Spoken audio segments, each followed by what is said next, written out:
आज हम शुरू करेंगे तीसरा पाठ जिसका नाम है रेशों से वस्त्र तक, फाइबर टू फैब्रिक।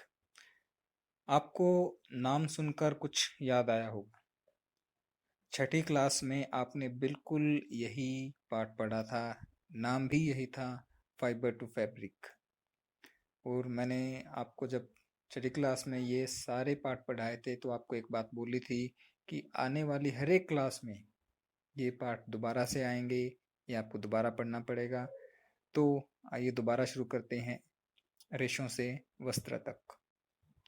इस पाठ को शुरू करने से पहले मैं कुछ बुनियादी बातें, आधारभूत बातें जो हम 6th क्लास में पढ़ चुके हैं, आपको एक बार फिर रिवाइज करवा देता हूँ। सबसे पहले बात आती है तंतु की, जिसे हम फाइबर बोलते हैं। तो तंतु क्या है? वो छोटी से छोटी संरचना है जिससे मिलकर धागा बनता है।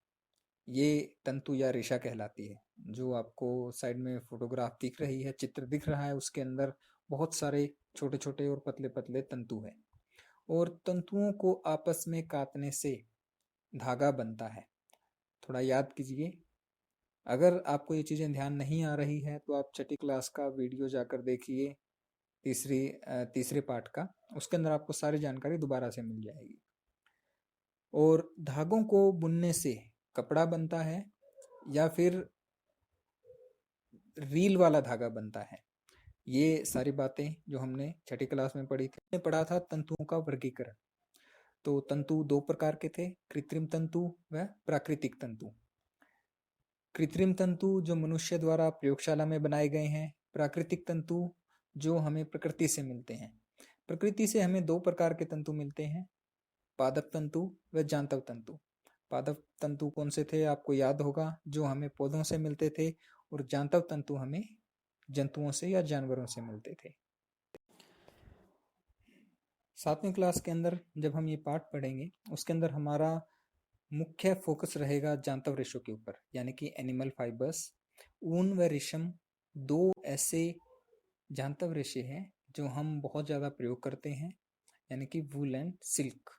तो हम देखेंगे कैसे हम विभिन्न जानवरों से उनके बालों को काटकर उनसे ऊन प्राप्त करते हैं और उससे कैसे हम कपड़े बनाते हैं। इसी प्रकार हम देखेंगे कि जो रेशम है, वो रेशम कीट से हम कैसे रेशम की प्राप्ति करते हैं, कैसे इन जानवरों को पाला जाता है।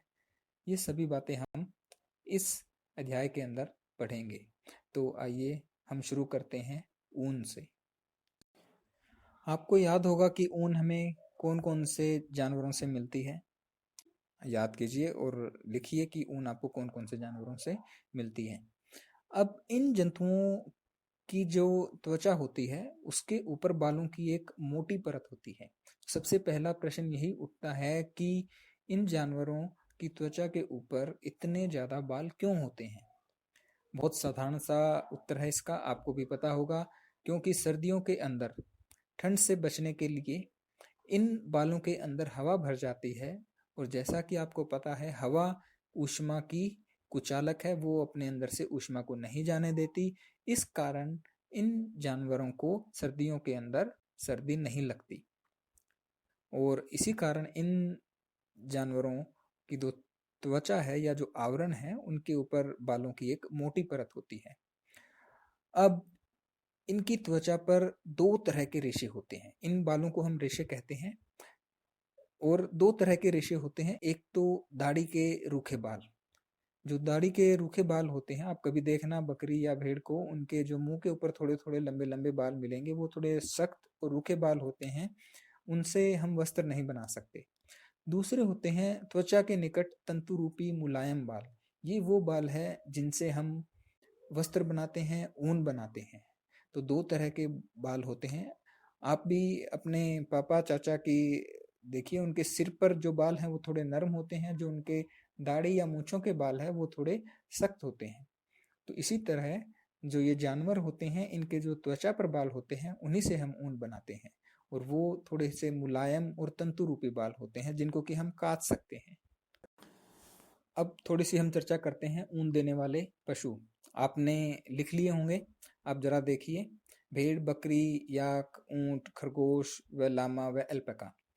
जो ज्यादातर ऊन हमें मिलती है वो भेड़ों से मिलती है। जो सामान्य रूप से उपलब्ध जो ऊन होती है वो ऊन भेड़ की होती है। उसके बाद कई प्रकार की बकरियां हैं जिन्हें ऊन के लिए पाला जाता है। हर प्रकार की बकरी से हमें ऊन नहीं मिलती। तो कश्मीर के अंदर एक किस्म है बकरी की, अंगोरा, जिससे हमें पश्मीना शाल बनाने के लिए ऊन मिलती है। मतलब अंगोरा नस्ल की जो बकरी है उससे जो ऊन मिलती है उससे पश्मीना शाल बनाए जाते हैं और ये शाल बहुत ही महंगे होते हैं। उसके बाद याक से भी हमें ऊन मिलती है। याक से जो ऊन मिलती है वो लद्दाख व तिब्बत में ज़्यादा प्रचलित है। हमारे यहाँ मैदानी इलाकों में ये ऊन इतनी प्रचलित नहीं है। ऊंट से भी ऊन मिलती है और ऊंट ज़्यादातर रेगिस्तानी इलाकों में पाले जाते हैं। तो अपने भारत के अंदर राजस्थान में ये पाले जाते हैं। उसके बाद दक्षिणी अमेरिका के लामा व एल्पका ऐसे जानवर हैं जिनसे हमें ऊन मिलती है। उनसे हम ऊनी वस्त्र भी बनवाते हैं। और एक जानवर खरगोश से भी हमें ऊन मिलती है। लेकिन जो सामान्य ऊन है वो हमें भेड़ से मिलती है, जिससे कि हम स्वेटर या ऐसे दस्ताने या टोपियां बनाते हैं। उसके बाद कुछ महंगी ऊन है वो हमें बकरी से मिलती है। तो ये वो जानवर हैं जिनसे सामान्यतः हमें ऊन मिलती है। अब हम बात करेंगे रेशों से ऊन तक की। हम जानेंगे कि रेशे प्राप्त करने के लिए हमें क्या करना पड़ता है और रेशों से ऊन बनाने के लिए क्या प्रक्रिया है। तो इसमें सबसे पहला काम आता है भेड़ पालन और प्रजनन। भेड़ों को पालना पड़ता है और उनकी देखभाल करनी पड़ती है। फिर उनसे रेशे प्राप्त करते हैं और फिर रेशों को संसाधित करते हैं ऊन में परिवर्तित करने के लिए। रेशे से ऊन बनाने की सारी प्रक्रिया हम 6th क्लास में पढ़ चुके हैं। हम केवल अब ऊन के बारे में ही बात करेंगे और जब ऊन बनाने के लिए क्या क्या प्रक्रिया है, क्या क्या काम करने पड़ते हैं, वो बिल्कुल वैसे ही है, बस थोड़ा सा फर्क आ जाता है। केवल हम उन्हीं की बात करेंगे। तो सबसे पहले बात करते हैं भेड़ पालन की। भारत के अंदर ये जो राज्य लिखे हुए हैं यहाँ पर मुख्यतः भेड़ पाली जाती है। कश्मीर, हिमाचल, उत्तराखंड, अरुणाचल प्रदेश, गुजरात, हरियाणा, सिक्किम और राजस्थान। आपने देखा होगा अपने हरियाणा के अंदर भी कि भेड़ों के बहुत बड़े बड़े झुंड कभी आते जाते आपको दिखे होंगे। तो भेड़ों को पाला जाता है मुख्यतः ऊन के लिए। उसके बाद जब हम पालते हैं तो इनको भोजन भी देना पड़ेगा। तो आपको पता होगा कि भेड़ व बकरी क्या होती है, शाकाहारी होती है। इनको हम हरा चारा देते हैं। इसके अलावा दाल, मक्का, ज्वार, खल और खनिज। सर्दियों के अंदर इनको अनाज व सूखा चारा खिलाया जाता है। खल आपको पता होगा, जो हम खल भैंसों को देते हैं घर में, वही खल होती है। खल क्या चीज होती है, जब हम किसी बीज में से उसका तेल निकाल लेते हैं, जो पीछे बच जाती है, उसे हम खल बोलते हैं। इसके बाद आता है वर्णात्मक प्रजनन। वर्णात्मक प्रजनन का अर्थ है कि हम कुछ ऐसी भेड़ें बनाएं जिनके ऊपर केवल मुलायम बाल ही हो। हमने पहले पढ़ा है ना कि 2 तरह के बाल होते हैं, एक दाढ़ी वाले सख्त बाल और एक मुलायम तंतुरूपी बाल। तो हम स्पेसिफिकली ऐसी भेड़ों का प्रजनन करते हैं जिनके ऊपर जो मुलायम बाल है वो ज़्यादा हो, ताकि हमें ऊन ज़्यादा से ज़्यादा मिल सके। इसे हम वर्णात्मक प्रजनन बोलते हैं। अब आपके सामने भारत के अंदर पाए जाने वाली भेड़ों की कुछ नस्लें हैं। यहाँ पे नस्ल का नाम है और कैसी ऊन मिलती है और कौन से राज्य में वो पाई जाती है। ये सारणी आपको आपकी नोटबुक में नोट करनी है और याद भी करनी है, क्योंकि कुछ चीज़ें याद करनी पड़ती है, समझने की नहीं होती है। तो लोही नाम की जो नस्ल है उससे अच्छी गुणवत्ता की ऊन मिलती है। ये राजस्थान और पंजाब में पाई जाती है। रामपुर बुशायर एक नस्ल का नाम है जिससे भूरे रंग की ऊन मिलती है। ये उत्तर प्रदेश व हिमाचल प्रदेश में मिलती है। नाली या नली, ये भी भेड़ की एक किस्म है। इससे गलीचे की ऊन मिलती है। जो गलीचे बनाए जाते हैं उनके, वो इस नस्ल से बनाए जाते हैं। ये राजस्थान, हरियाणा और पंजाब में पाई जाती है। बाखरवाल एक नस्ल है, इससे शॉल बनाई जाती है। ये जम्मू और कश्मीर में पाई जाती है। मारवाड़ी व पाटनवाड़ी 2 नस्लें हैं भेड़ों की, ये गुजरात में पाई जाती है। मारवाड़ी जो भेड़ है उससे मोटी ऊन मिलती है और जो पाटनवाड़ी है होजरी के लिए उससे ऊन मिलती है। तो ये भेड़ों की कुछ नस्लें हैं जो भारत में पाई जाती है, इन्हें आप याद कर लीजिएगा। आइए अब हम बात करते हैं सभी प्रक्रियाओं की जो हमें रेशों से ऊन तक लेकर जाती हैं। इन प्रक्रियाओं को हमने 6 चरणों में बांटा है। जो पहला चरण है ऊन की कटाई, शेयरिंग। दूसरा चरण है अभिमार्जन, स्काविंग। तीसरा चरण है छंटाई यानी कि सॉर्टिंग। चौथा चरण है बालों को सुखाना यानी कि ड्राइंग। और पांचवा चरण है रंगाई यानी कि डाइंग। और सिक्स्थ जो स्टेप है वो है रीलिंग। तो इन सभी चरणों को हम एक एक करके डिटेल में पढ़ेंगे। ये चलते हैं पहले चरण के ऊपर, जहाँ से हमें रेशे प्राप्त करने होते हैं। इसके अंदर जो ऊन है उसकी कटाई की जाती है। और जब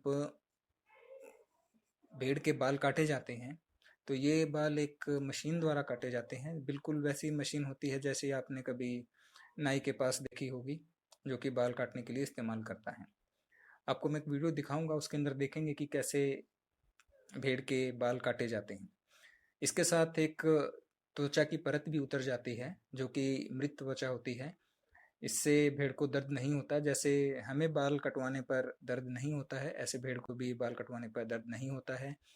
और बिल्कुल कॉमन सेंस की बात है कि ये बाल काटने का काम गर्मियों में किया जाता है ताकि जो भेड़ है वो जीवित रह सके। क्योंकि ठंड के मौसम में अगर हम काटेंगे तो उसको सर्दी लगेगी और हो सकता है कि वो जी ना पाए, क्योंकि यही बाल हैं जो उसको सर्दी से बचाते हैं। तो ये हमारा चरण पहला है। अभी आप एक वीडियो देखिए जिसके अंदर आपको एक भेड़ के बाल काटते हुए दिखाए जाएंगे। ये देखिए, एक भेड़ को लाया गया है बाल काटने के लिए। बिल्कुल आराम से इसको ऊपर रखकर भी या इसको नीचे भी बाल काटे जा सकते हैं। इनके पास जो मशीन है वो बिल्कुल वैसी होती है, थोड़ी बड़ी है, लेकिन आप देखिए बिल्कुल जड़ से ये बालों को काट देती है और एक बिल्कुल परत सी उतर जाती है। देखिए कितने मोटे बाल हैं जो इसको सर्दी से बचाते हैं। और भेड़ को देखिए कोई दर्द नहीं हो रहा, बिल्कुल आराम से लेटी हुई है, जैसे उसको पता भी ना चल रहा हो। तो ये तरीका है भेड़ के बाल काटने का। बाल काटने के बाद अब बारी आती है बालों को साफ करने की, क्योंकि भेड़ के बालों में बहुत सारी चिकनाई, धूल और गर्द जमी हुई होती है, वो हमें साफ करनी पड़ेगी। इसके लिए हम गर्म पानी के अंदर बालों को डाल देते हैं और इस प्रक्रिया को हम अभिमार्जन बोलते हैं।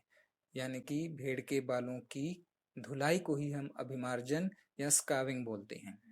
तो अब मैं आपको एक वीडियो दिखाऊंगा जब फैक्ट्री के अंदर भेड़ के जो बाल हैं वो कैसे धोए जाते हैं। देखिए जरा वीडियो को।